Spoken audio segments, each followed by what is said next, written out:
This is W7 with some more survival tactics, and as promised, doing the video here on a Faraday cage. Now I'm going small scale here with this, and this will work for a smaller type of bucket or pail that you can easily move around, and you can really upgrade this to a larger trash can, so to speak, or to even larger than that if you so choose.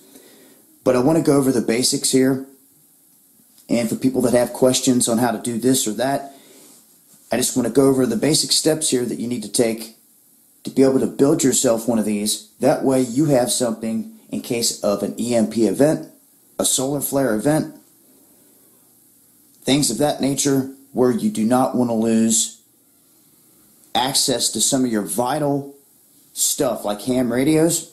And I'm going to show you a way to test this too when it's all said and done. But take a good look at what I have here. You're going to need a knife, measuring tape, or a razor, pair of scissors.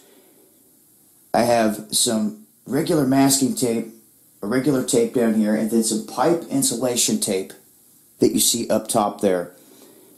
And going to be using all of that plus a spare piece of cardboard to do the job here. Now, as you can see, I've cut some holes out of the cardboard here, and what I simply did is I took the bucket and sat it down on the empty spot there and drew around it and cut inside of it. As you can see, I've got the lid down here, and I also did the same thing, drew around it, and then cut a little inside of it so it would fit snug inside of the top. Now what I've done is I've taken the thinner tape. You don't want to use the thicker tape, you want to use the thinner tape that I have over here. You want to use that to kind of seal it up if you want to seal. Sometimes that cardboard will stay in there snug if you cut it right, but this is just an extra layer and it's thin. That way when you go to clamp the lid down, it goes down properly. So with the lid, as I just explained, you're going to want to cut out the piece and simply stuff it in here, and if you want, create a seal by putting some thin tape around the top. You just want to make sure that it closes all the way. Now, I chose the solid steel containers you can see right here. You can pick these up. You can get all the supplies for like 30 bucks to create this. Then what I did is I measured inside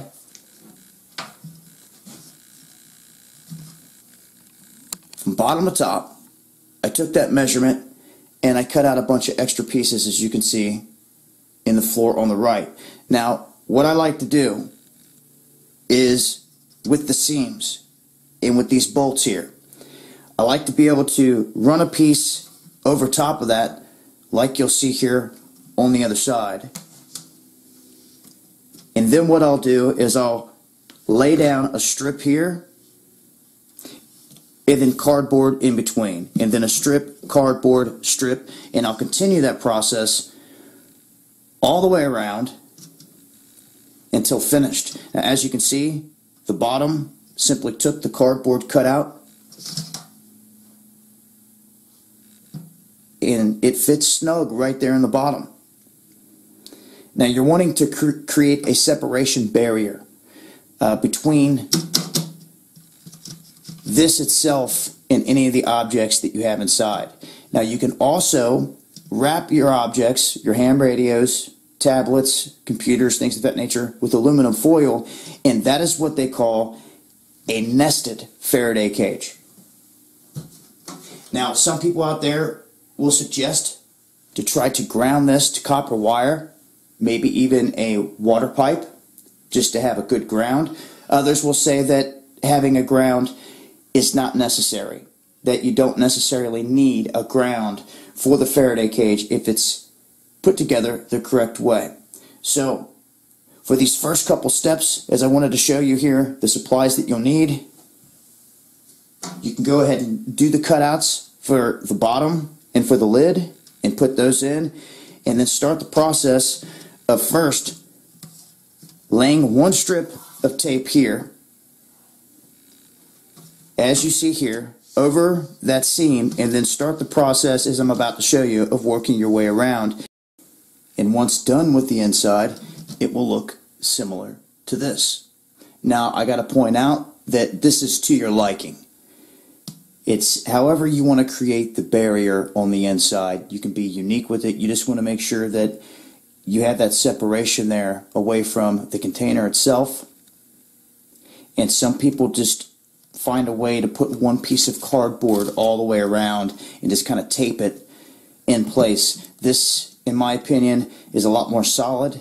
I make sure that all these grooves are touching the metal.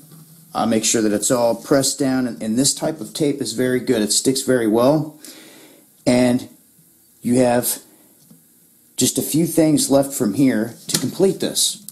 And really, these last details are to the preference of the person and the cage itself. Now, with this, for example, you want to make sure that this has a firm closing and that it seals solid all the way around. Well, we're going to test this here in a second, and I'll show you that. But if you have any gaps, some of the best ways to fill those gaps is to use aluminum foil around the rim before you put the lid on. And this is how you test it with the radio inside. Hear that? Still going. Still playing. As soon as it seals, you guys probably can't hear that, but you will hear nothing but static. No reception. As soon as you lift it and break that connection the slightest bit, you're going to get the signal through. This is how you test to make sure everything is solid. So there you guys go. The Faraday cage. I hope that this video was informative and helps you guys. Keep an eye out for more videos from here on out in regards to survival tactics. And remember, you can also wrap your items, your ham radios, with aluminum foil and place them in here. That is what they call a nested Faraday cage. Till next time, this has been Dabu7. Much love.